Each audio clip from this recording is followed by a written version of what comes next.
Hello, I'm Jean Otala. Welcome to a special end-of-year edition of Focus on Africa, looking back at some of the best work from our team of correspondents and producers across the continent in 2018. Coming up, hunting for treasure, the debate has been raging over whether items looted during colonial times should be returned to the continent.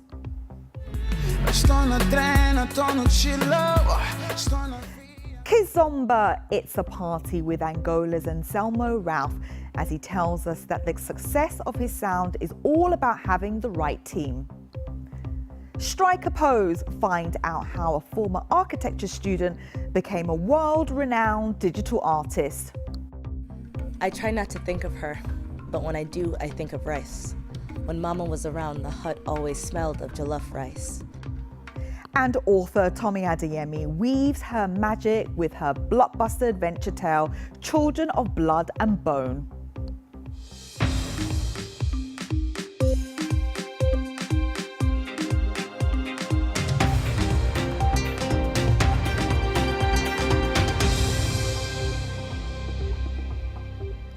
Thanks for joining us on Focus on Africa from BBC World News.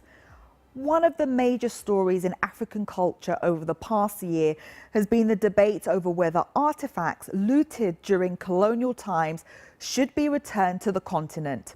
In November, the British Museum agreed to loan some of the Benin bronzes back to Nigeria. And earlier in the year, London's Victoria and Albert Museum offered Ethiopia the opportunity to borrow back some of its plundered treasures. But the fact that these items will only be temporarily returned while remaining property of museums in the UK has angered many. Lisa Marie Mishtak reports. Beautifully written manuscripts, a meticulously crafted golden crown, silver jewellery. These are some of the items that were plundered in Ethiopia during the Battle of Magdala in April 1868. The royal and religious treasures were taken when a British expeditionary force laid siege to the mountain fortress of Emperor Tewodros II in what was then Abyssinia. This was in response to the emperor's imprisonment of Europeans. But now there is some hope for those fighting for the treasures to be returned home. The history of these items in our collections are legally complicated. The easiest way in order to have these items in Ethiopia is a long-term loan. And we've done that with other items in our collection with other parts of the world in the past. The Ethiopian government lodged a formal restitution claim for the Magdala treasures in 2007, which was denied. The suggestion of a loan was first welcomed by the Ethiopian embassy in London, which has partnered with the museum on this exhibition. Loans are not a new thing. That in itself is a good beginning, a good start for the continued dialogue, discussion and engagement of our two countries regarding cultural artifacts. There's been contradicting statements on exactly what Ethiopia's position is for the return of the artifacts. The UK ambassador applauded the move to loan the collections to Ethiopia, but the country's culture and tourism minister has rejected the loan and will now intensify efforts to return the treasures back permanently. Calls to return the treasures have been ongoing for years, but have not bore fruit. I think it's a most welcome proposal. I think barring the possibility of a return of some of these treasures held by institutions in Britain, it would be wonderful if a long-term loan of these treasures to Ethiopia could be arranged. I think it would be greatly welcomed by the Ethiopian people. In the meantime, an exhibition like this continues to help shine a light on the plight of many countries around the world that are still fighting to have sacred and precious items returned. Lisa Marie Mishtak, BBC News, London. Now, we all like to party from time to time, especially at this time of the year. Fans of Anselmo Ralph would call that kizomba. It's a sound that emerged from Angola in the 70s, and the man behind me is one of the leading voices. He dropped by our studio in November to tell us what it's all about. Estou na drena, estou no chilo, estou na via com os amigos. My name is Anselmo Ralph. I'm from Angola. I'm an R&B singer and Kizomba singer as well. Kizomba means party. It's festivity. That's what it called. That's what Kizomba it means. Well, my first contact with music, that was in '96 when I recorded my first album in a hip-hop band. It was in Angola.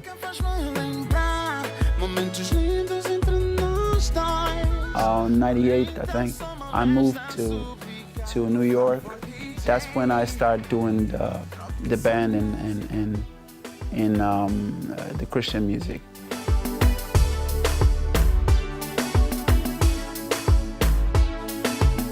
In 2005, I moved back to Angola. In 2006, I released my first album in solo, and since then, that was magical.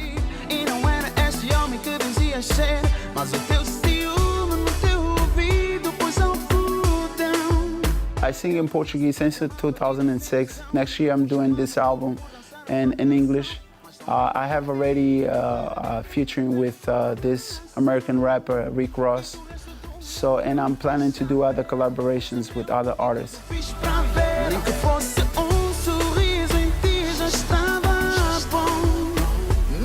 Being a musician in Luanda is changing. At the time when I started, there wasn't really a lot of labels. We didn't know that we had to have our own tour manager, a manager. We had to kind of have the team that would kind of sell your image, your song. We were learning as we were going because the industry was growing with the artists.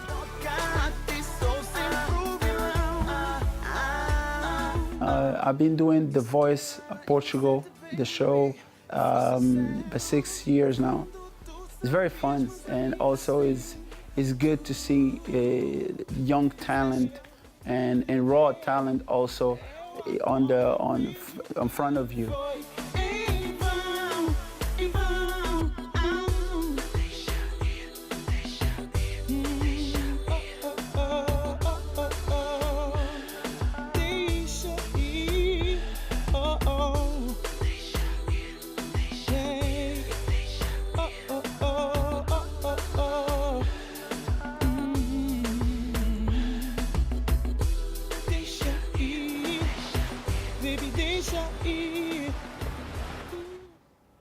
We've seen lots of blockbuster superhero films in 2018, but not all fantasy characters are well known. For instance, are you familiar with Queen Amina or Areti Moremi? We went behind the drawing board at the animation houses creating the characters inspired by African women.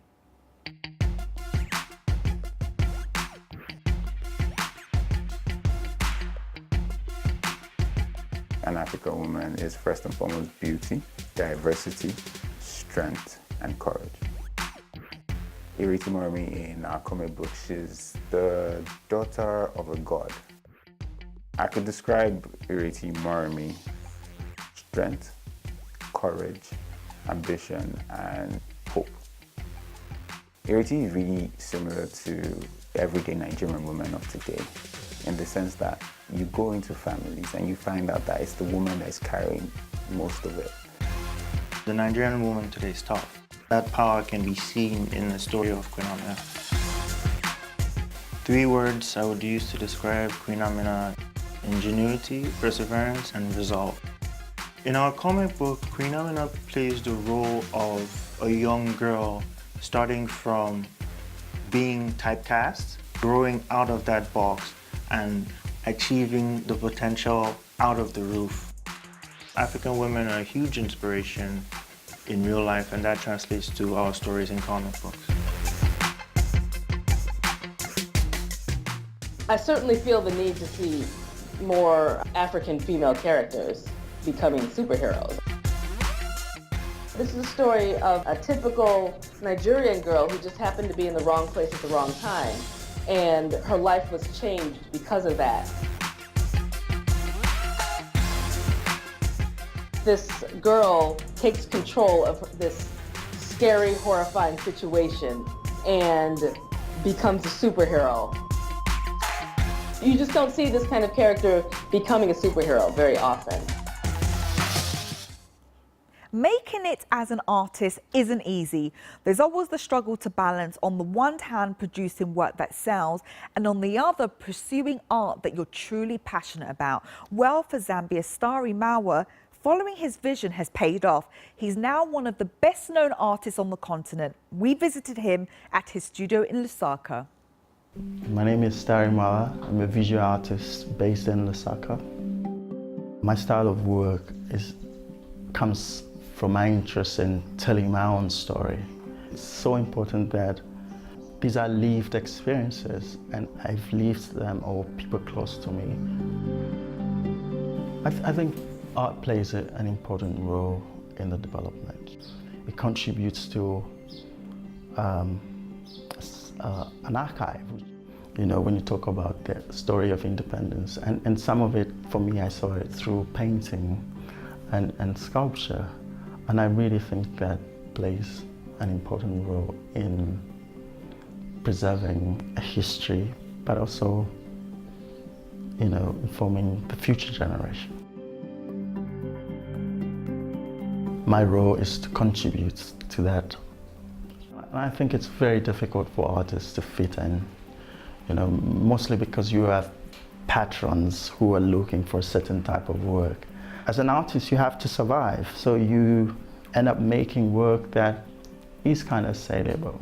If you have different ideas and maybe your style is different, it becomes very hard to fit in, and so you have to adjust to what is acceptable, especially with the collectors.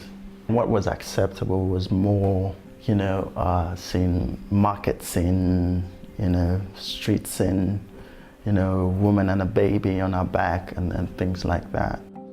I wanted to say more through the images I was making, so slowly I started making the story kind of the center of the paintings. What it means to me when a child, like my daughter's age, can read into my work, firstly is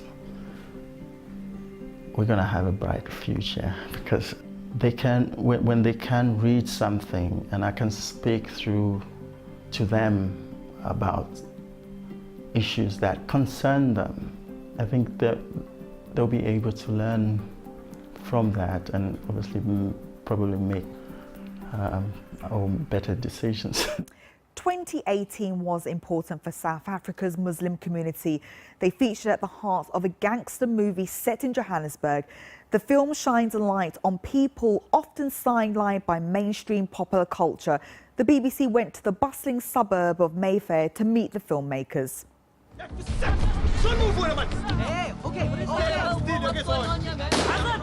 My new film is called Mayfair. It's a gangster film. And it's a story about a son grappling with his father's morality. So he tries through the course of the film not to become his father, but he ultimately, obviously, does become his father. Family is everything. So I think the movie started off with myself and my friend Umar. We love movies. We love crime movies. The story primarily is about us being Indian and Muslim and what that is like in South Africa nowadays.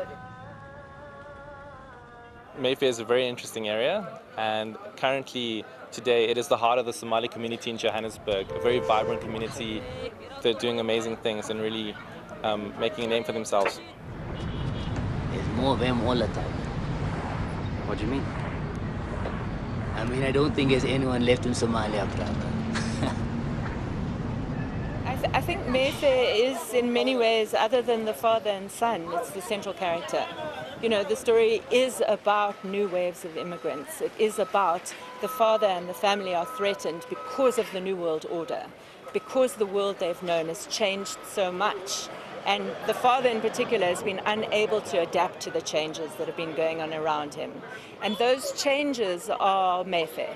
It's the character of Mayfair in the movie.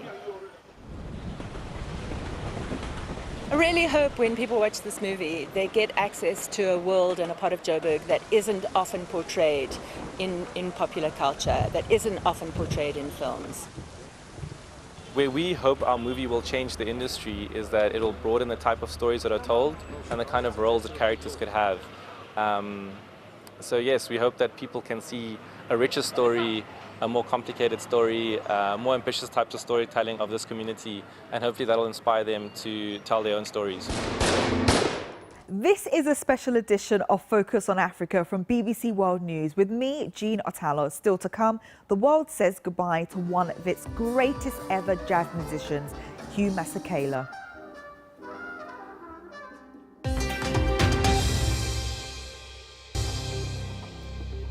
I'm Jean Otallo and you're watching a special end-of-year edition of Focus on Africa.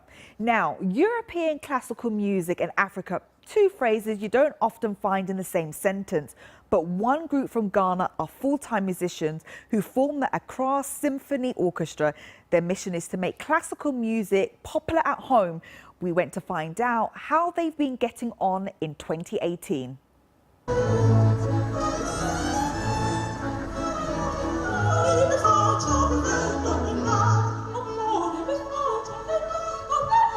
The Accra Symphony Orchestra is currently the only private chamber orchestra in Ghana, and comprises of all the layers you have in an orchestra. You would have the strings and everything.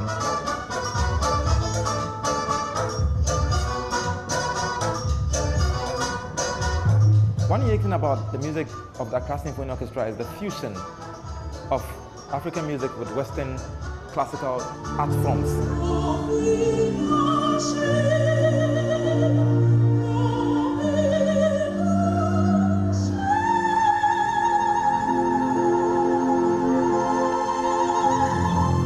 We spend hours rehearsing to perfect what is performed.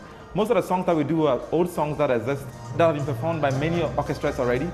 And so basically it's my personal interpretation of the songs and the perfection that you would add to it.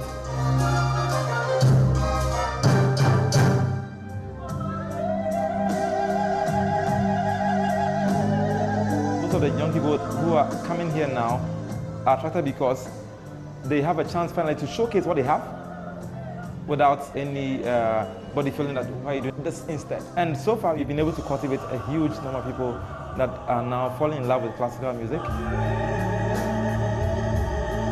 I hope to be one of the top female violinists in the world and to be able to join the Philharmonic Orchestra in London to rub shoulders with world-class violinists.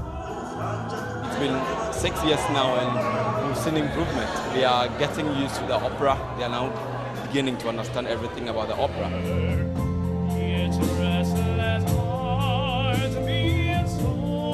The biggest challenges we've had from the onset has been people classifying classical music as Western and not part of our culture.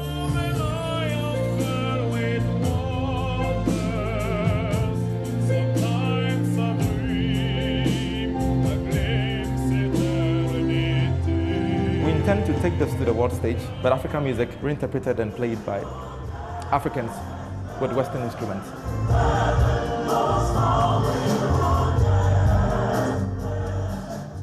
One woman who has had a very good year is Nigerian-American author Tomi Adeyemi.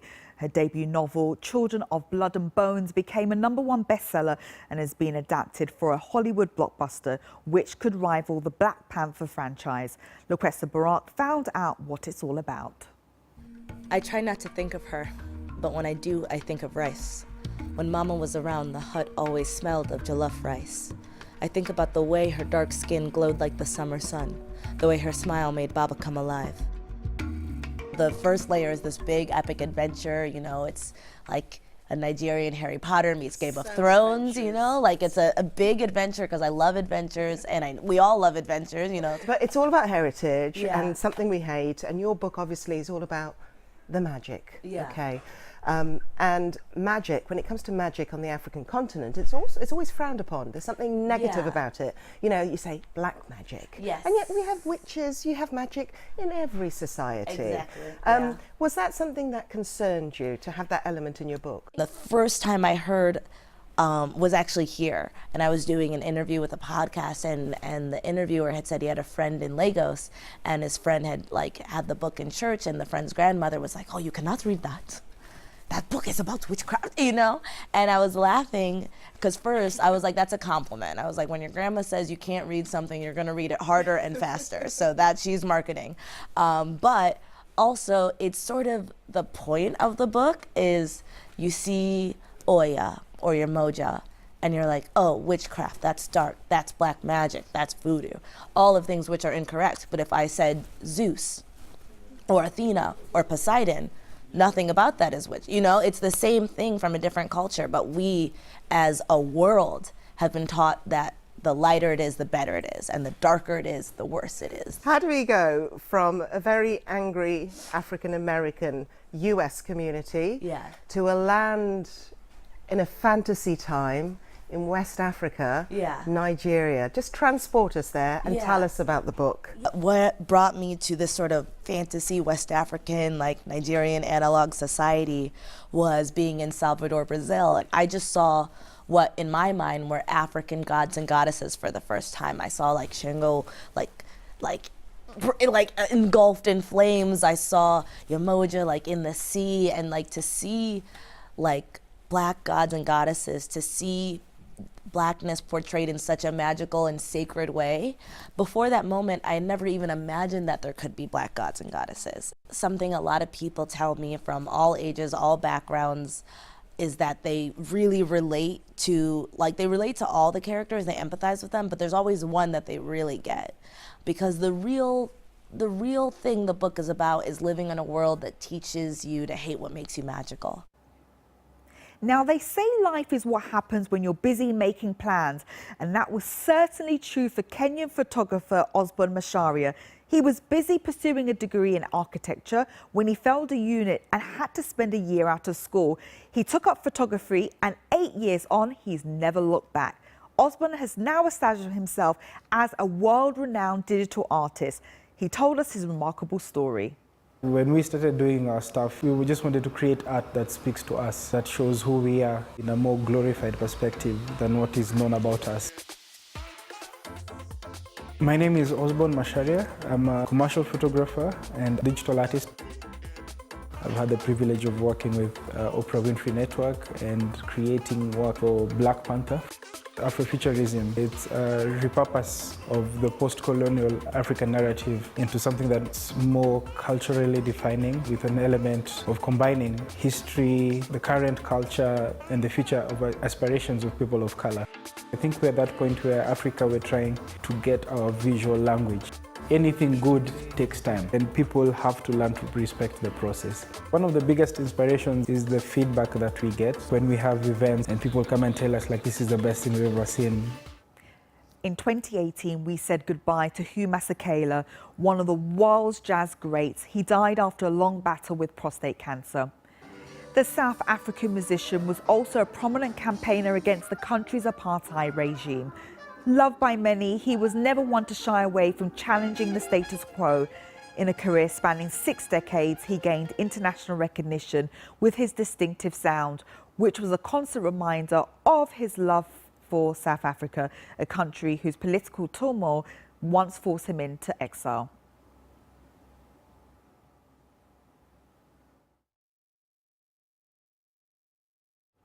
Don't forget, you can get in touch with me and some of the team. I'm on Twitter. I'm at Miss Jean O.